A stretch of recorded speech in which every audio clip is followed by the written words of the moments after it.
Hello అండి, welcome to my channel. నా ఛానల్లో పోస్ట్ చేసిన 2 రకాల ప్రసాదం రెసిపీస్ని అయితే నేను చూపిస్తున్నానండి. రెండు కూడా డిఫరెంట్గానే ఉంటాయి. అలాగే దేవుడి దగ్గర నైవేద్యంగా కానీ, పిల్లలు అడిగినప్పుడు ఏదైనా స్వీట్ చేయాలనిపించినప్పుడు కానీ ఈ రెసిపీస్ బాగుంటాయండి. మీరు కూడా ఈ రెసిపీస్ని ఒకసారి ట్రై చేయండి. ముందుగా గోధుమ రవ్వ ప్రసాదం ఎలా చేసుకోవాలనేది చూద్దామండి. ముందుగా మనం డ్రై ఫ్రూట్స్ మన దగ్గర ఏది ఉంటే అది ఇలా నెయ్యి వేసుకొని వేపుకొని పక్కన పెట్టుకోవాలి.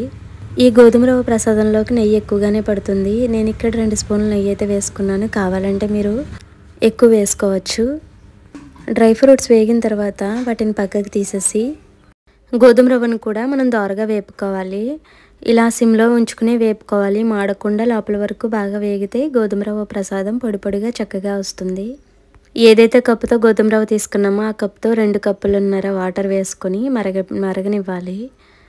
అలా మరుగుతున్న వాటర్ని మనం వేపుకుంటున్న గోధుమ రవ్వలోకి వేసేసుకోవాలి.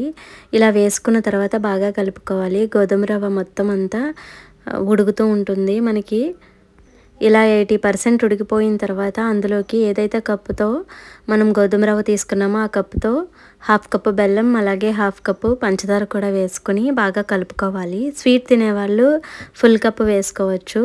కరెక్ట్గా సమానంగా తినేవాళ్ళు 1/2 కప్పు అయితే సరిపోతుంది. ఇలా వేసుకున్న తర్వాత బాగా దగ్గర అవ్వనివ్వాలి. ఎక్కడ చెమ్మ లేకుండా బాగా దగ్గర అయ్యేంత వరకు గోధుమ రవ్వని ఉంచుకోవాలి. స్టవ్ మీద సిమ్లో ఉంచుకుంటే మనకి చెమ్మ అనేది చక్కగా లాగుతుంది, మాడకుండా.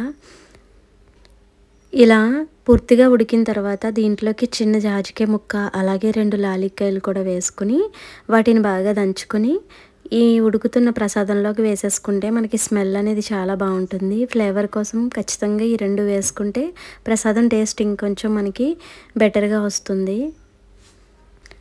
ఇలా ఈ పొడి కూడా వేసేసుకున్న తర్వాత బాగా కలుపుకొని ఇంకొక 5 మినిట్స్ వరకు మనం ప్రసాదాన్ని ఉడకనివ్వాలి. అప్పుడు మొత్తం చెమ్మ ఏదైతే ఉందో అదంతా లాగేసుకుంటుంది. నెయ్యి కావాలంటే మనం యాడ్ చేసుకోవచ్చు. నెయ్యి ఎక్కువ తినేవాళ్ళు అయితే నెయ్యి ఎక్కువ యాడ్ చేసుకోవచ్చు. లైట్గా తినేవాళ్ళు, చాలామందికి నెయ్యి స్మెల్ పడదు కదా, అలాంటి వాళ్ళు ఈ ప్రాసెస్లో చేసుకుంటే సరిపోతుంది. నెయ్యి ఇష్టపడే వాళ్ళు ఇంకొంచెం వేసుకున్న ప్రసాదం ఇంకా టేస్ట్ అయితే బాగుంటుంది. నెయ్యి ఎంత ఎక్కువ వేసుకుంటే అంత బాగుంటుంది ఫ్లేవర్ అనేది. అంతేనండి, ప్రసాదం అయితే రెడీగా అయిపోయినట్టే. ఈ గోధుమ రవ్వ ప్రసాదం చాలా బాగుంటుంది, అలాగే హెల్దీ కూడా. ఫుల్గా పంచదార కాకుండా ఫుల్గా బెల్లంతో చేసుకోవాలనుకుంటే సేమ్ ప్రాసెసే, పంచదార మానేసి 2 కప్పుల బెల్లం కూడా వేసుకోవచ్చు. మీరు కూడా ఈ ప్రసాదాన్ని ట్రై చేయండి. ఎలా వచ్చిందనేది కమెంట్ రూపంలో తెలియచేయండి. అంతేనండి, ఈ ప్రసాదాన్ని మనం చల్లారిన తర్వాత నైవేద్యంగా పెట్టుకోవచ్చు. చాలా బాగుంటుంది. గుళ్ళో ప్రసాదాలు చేసినప్పుడు కూడా మనం ఈ ప్రసాదాన్ని తీసుకెళ్తే చాలా బాగుంటుంది టేస్ట్ కూడా. ఇప్పుడు రెండో ప్రసాదం ఏంటంటే బెల్లం సేమియా అండి. ఇది చాలా త్వరగా అయిపోతుంది, అలాగే ఈజీగా కూడా ఉంటుంది. బెల్లం సేమియా హెల్దీ కూడా.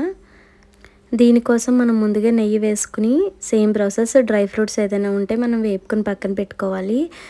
అలాగే తర్వాత ఇవన్నీ పక్కన పెట్టుకున్న తర్వాత మనం సేమియాను కూడా దోరగా వేయించుకోవాలి. అదే నేతిలో సేమియాను కూడా దోరగా వేయించుకోవాలి. నేను ఇక్కడ 1 కప్ సేమియా అయితే తీసుకున్నాను. 1 కప్ సేమియా వేసుకుని దోరగా వేయించుకోవాలి. ఇది కూడా సిమ్లో ఉంచుకునే వేపుకోవాలి. అప్పుడే మనకి బాగుంటుంది. హైలో పెడితే మాడిపోతుంది. ఇలా దోరగా వేగిన తర్వాత ఏదైతే కప్తో మనం సేమియా తీసుకున్నామో అదే కప్తో 3 కప్పుల పాలు అయితే వేసుకోవాలి. 3 కప్పుల పాలకి చిక్కటివైతే 2 కప్పులు పాలు వేసి 1 కప్పు నీళ్ళు వస్తే సరిపోతుంది. పలుచగా ఉంటే 3 కప్పులు పాలు పోసుకుంటే బాగుంటుంది. ఇలా పాలు పోసుకున్న తర్వాత బాగా ఉడకనివ్వాలి. మనం ముందుగానే బెల్లం అది వేసుకోకూడదు. మనం ఎప్పుడైతే సేమియా ప్రాసెస్ అంతా అయిపోయిందో అప్పుడు బెల్లం వేసుకుంటే పాలు అనేవి అస్సలు ఎరగవు.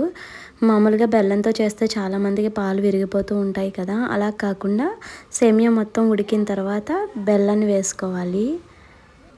ఇలా సేమియా మొత్తం ఉడికిపోయిన తర్వాత ఇలాచీ పౌడర్ కూడా వేసుకుని బాగా మరగనివ్వాలి. ఇలా మరుగుతున్నప్పుడు సేమియా మొత్తం ఉడికిపోయిన తర్వాత మనకు ఉడికిందా లేదా చూసుకుని అప్పుడు మనం ఏ కప్తో అయితే మనం సేమియా తీసుకున్నామో అదే కప్తో బెల్లం కూడా తీసుకోవాలి. బెల్లం ఎక్కువ తినేవాళ్ళు 1.5 కప్ వేసుకుంటే బాగుంటుంది. తక్కువ తినేవాళ్ళు 1 కప్ అయితే సరిపోతుందండి. ఇలా వేసుకున్న తర్వాత స్టవ్ ఆఫ్ చేసేయాలి.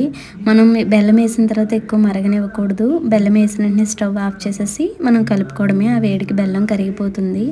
ఇలా కాకుండా మనం సేమియా ఉడికిపోయిన తర్వాత పక్కకి తీసేసి బెల్లం పాకం కూడా వేసుకోవచ్చు. మీకు అసలు పాలంటే విరగవు. అంతేనండి, మనం వేపుకున్న డ్రై ఫ్రూట్స్ కూడా వేసేసుకొని కలిపేసుకోవడమే. ఈ సేమియా చాలా బాగుంటుంది. అలాగే పాలు అసలు విరగకుండా మనకి బెల్లం సేమియా చాలా కమ్మగా వస్తుందండి. మీరు కూడా ఈ విధంగా ట్రై చేయండి. పాయసం చాలా బాగా వస్తుంది. దీన్ని నైవేద్యంగా కూడా మనం పెట్టుకుంటే చాలా బాగుంటుంది. అలాగే పిల్లలకి కూడా ఈవినింగ్ స్నాక్స్లా చేసి పెట్టచ్చు.